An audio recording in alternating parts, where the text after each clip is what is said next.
Is there anything you wish you knew when you were younger? Yeah, wear earplugs at concerts. Um, yeah, I'll tell you the biggest first insight that really changed it for me. I started a little company. I had my half a dozen people, and every time I'd go and pitch a giant company, a giant car maker, a cola maker, a food company, a giant movie studio, I always figured, oh my God, everybody there must know everything. Those companies are so big and do so many billions and have their act together. And I'd go in and I'd pitch an entire solution for every aspect of their business. And what I realized over time is the person sitting across the desk really doesn't care about their company. They're paid just enough not to quit, but not enough to care.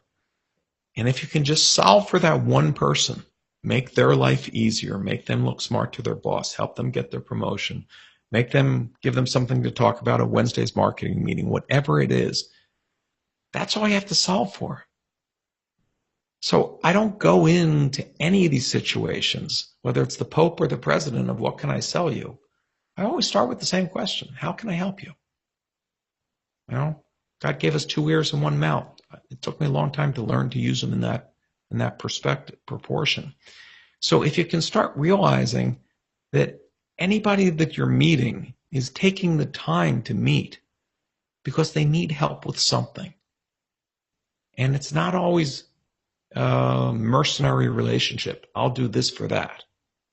It's you put it out there and it comes back tenfold. Wow. But here are 3 invaluable tips that I can tell you as a CEO will really make the difference in an interview. First of all, the interview is about the company, not really about you. So explain as quickly as you can how you add value to the company. The more you can picture how you're adding value, the more the CEO can understand where you fit into the company image. Second, give an example of a problem that you overcame. The more you can show that you can reverse problems, the more valuable you are again. Because everybody can do things that are easy. It's when the going gets tough, that's what somebody's looking for at the top. And probably the most important tip, people are happiest when they're talking about themselves. Little endorphins go off in your head. So if you can get the CEO speaking about his life, his company, his point of view, and the easiest thing to do is ask him what is the biggest challenge he's facing every day, and then you can show him how you can solve that problem. So again, show how you add value, show what you can do when you're in trouble, and really put yourself in solving his problems, not yours. So congratulations, you've started your company, you've got some people, you're working on it. Why and how do you build an advisory board? Probably the most important thing you can get is wisdom at day one. Otherwise, it's going to be experience, and that's the most costly thing to earn. So first, look on LinkedIn. Who are the people that have that experience, that have lived in this industry, that know some piece that can get you farther faster? Give them a small piece of the company, and they will open doors for you. Second, you want to attract market leaders. Is there a company strategically placed that would want to have a relationship with you because you can help them expand in an area that they're not, and they can give legitimacy to your new idea or venture?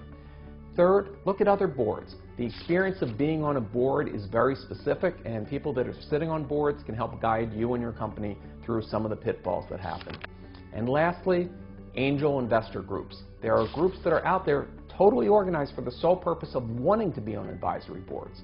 So if you look for the best leaders that you can find online from LinkedIn, all the way through to local groups in your community, you'll end up with an advisory board which will guarantee you greater success than doing it on your own. Second, find a solution, something that you want, and work backwards to where the product is today, where the world is today, and fill in those steps. And those are the innovations that you'll be coming up with.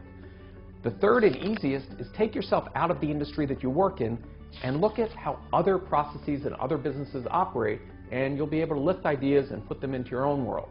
Virtual goods, the hot new topic today, were S&H green stamps in the 1950s.